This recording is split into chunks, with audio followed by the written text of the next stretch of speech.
샤워 끝나고 배수구를 보는데 머리카락이 먼지처럼 뭉쳐 있으면 심장이 쿵 내려앉죠. 머리 감을 때 손에 남는 느낌이 어제보다 많으면 더요. 아침에 베개에 붙은 머리카락, 빗에 감긴 가닥, 검은 옷 위에 먼지처럼 보이는 머리카락까지. 조명 아래 정수리와 바람 불 때 이마 라인이 괜히 더 또렷해 보이실 겁니다. 괜찮습니다. 오늘은 제가 끝까지 책임지고 정리해 드릴게요. 두피를 예민하게 만드는 습관부터 잡고 곧바로 바꿀 수 있는 루틴까지 오늘부터 시작하게 해드리겠습니다. 후기가 좋은 탈모 샴푸 5개를 직접 사용해봤고 기준으로 비교해봤으며 오늘은 그 비교에서 드러난 선택 기준과 결론을 압축해서 설명해드리겠습니다. 비교해보면 진짜로 느껴져요. 어떤 제품은 당장 뽀득하지만 두피가 예민해지고 어떤 제품은 순한데도 관리가 이어지더라고요. 결국 매일 써도 부담이 덜한 루틴으로 갈 수 있느냐에서 갈립니다. 그 포인트를 가장 직관적으로 보여주는 첫 번째가 SQ제약이라 여기부터 시작하겠습니다. 지금부터는 방금 말씀드린 기준으로 SQ제약 샴푸의 장점, 단점, 후기 포인트를 딱 짚어드릴게요. 이름부터 말씀드리면 SQ제약 모나다 샴푸입니다. 제가 이 제품을 볼 때 제일 먼저 세운 기준이 두 가지였어요. 하나는 두피가 덜 예민해지는 방향이냐, 또 하나는 머리 빠짐이 신경 쓰이는 흐름이 조금이라도 안정되는 느낌이 있느냐입니다. 샴푸는 하루에 한 번, 어떤 분은 2번도 쓰잖아요. 그러니까 화려한 한 방이 아니라 매일 반복해도 지치지 않는 쪽이 결국 이깁니다. SQ제약 모나다 샴푸는 체감상 탈모 관리에 도움을 주는 성분의 함량이 가장 높게 느껴졌고 관리가 되는 느낌도 꽤 좋았어요. 여기서 중요한 건 치료다, 완치다, 100%다 같은 말은 제가 절대 못 드린다는 겁니다. 다만 저는 쓰면서 두피가 덜 들떠 보이고 빠지는 게 눈에 밟히는 흐름이 조금 눌리는 느낌을 받았고요. 체감은 개인차가 있을 수 있습니다. 그리고 이 제품은 소비자연구협회 주간 소비자 만족도 대상을 수상했다고 알려져 있죠. 이런 타이틀이 무조건 정답은 아니지만 적어도 많은 사람이 써보고 만족 포인트를 남겼다는 신호로는 읽을 수 있습니다. 특히 일반 코스메틱 회사가 아니라 제약회사에서 만든 제품이라는 점에서 사용자 입장에서는 안정성이나 부작용 우려가 상대적으로 덜하다고 느낄 수 있어요. 물론 이것도 사람마다 기준이 다르고 민감하신 분은 성분을 꼭 확인하셔야 합니다.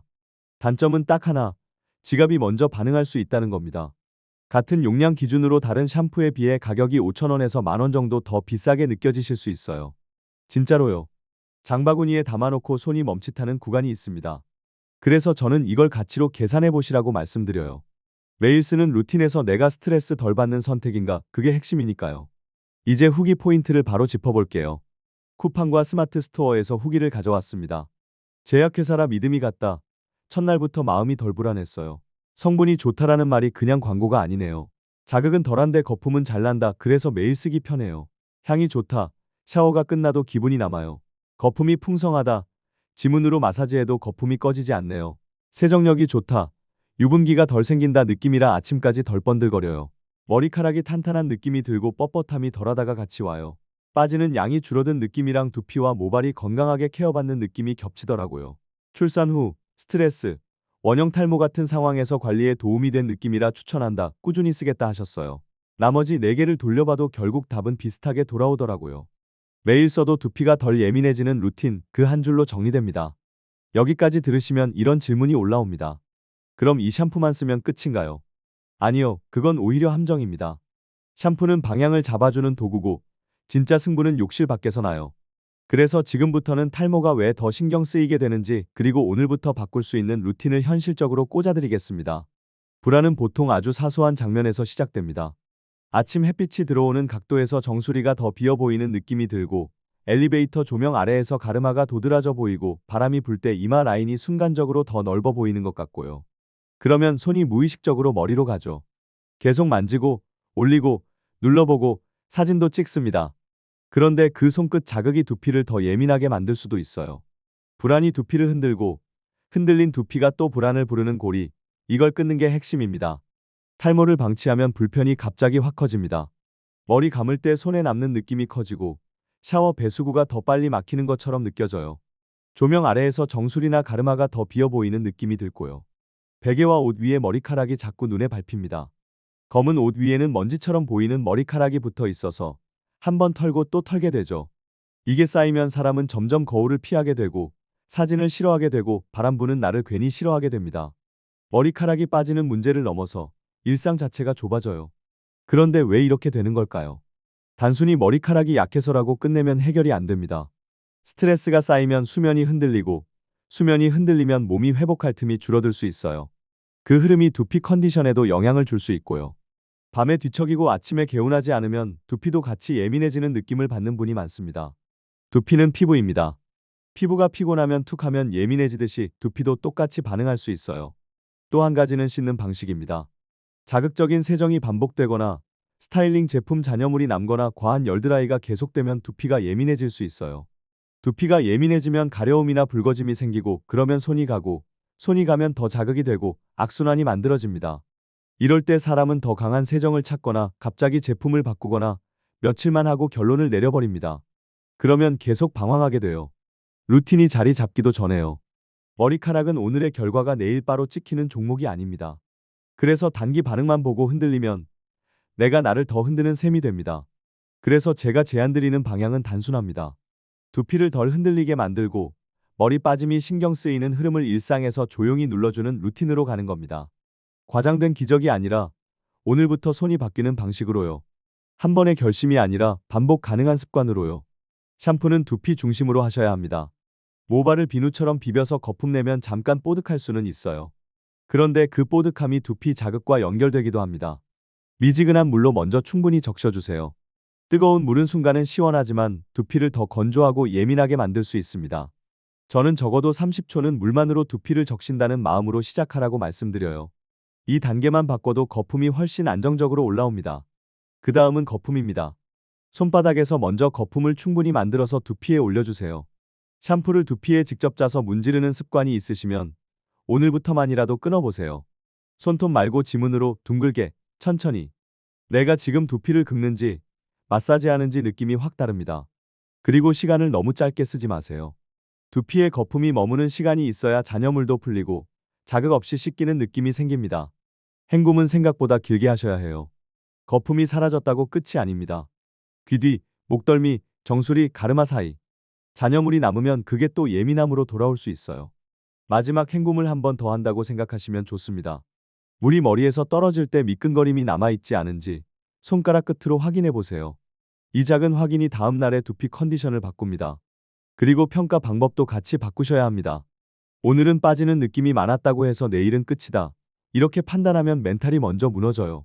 같은 시간, 같은 조명에서 주 1회만 정수리를 확인해 보세요. 빗질할 때 가닥을 세기보다 배수구가 막히는 속도, 베개에 남는 양, 손에 남는 느낌 같은 큰 흐름으로 보시는 게 더 현실적입니다. 저는 최소 4주는 같은 루틴을 밀어보라고 권해요. 그 사이에 수면과 스트레스까지 같이 잡히면 체감이 더 분명해질 때가 많거든요. 그리고 드라이가 진짜 중요합니다. 두피를 완전 건조시키는 게 핵심이에요. 젖은 두피는 예민해지기 쉽고 땀과 유분과 잔여물이 섞여서 불편을 키울 수 있습니다. 그렇다고 뜨거운 바람을 가까이 대면 또 자극이 됩니다. 과열은 피하시고 드라이기는 너무 가까이 대지 마세요. 손등으로 열을 느껴보면서 따뜻하다 수준으로만 유지해 주시면 됩니다. 수건으로 세게 비비는 습관도 줄여주세요. 눌러서 물기만 잡고 두피부터 말린다는 순서를 고정하면 훨씬 편해집니다. 마지막에는 약한 바람으로 한 번 더 정리하면 두피가 덜 달아오르는 느낌을 받는 분이 많아요. 욕실 밖 루틴도 같이 잡아야 합니다. 단백질은 머리카락의 재료입니다. 갑자기 완벽하게 먹으라는 얘기가 아니에요. 끼니마다 단백질이 한 번은 들어가게만 해보세요. 물은 두피에도 영향을 줍니다. 수분이 부족하면 컨디션이 더 메마른 느낌으로 갈 수 있어요. 그리고 수면, 이건 진짜로 우선순위입니다.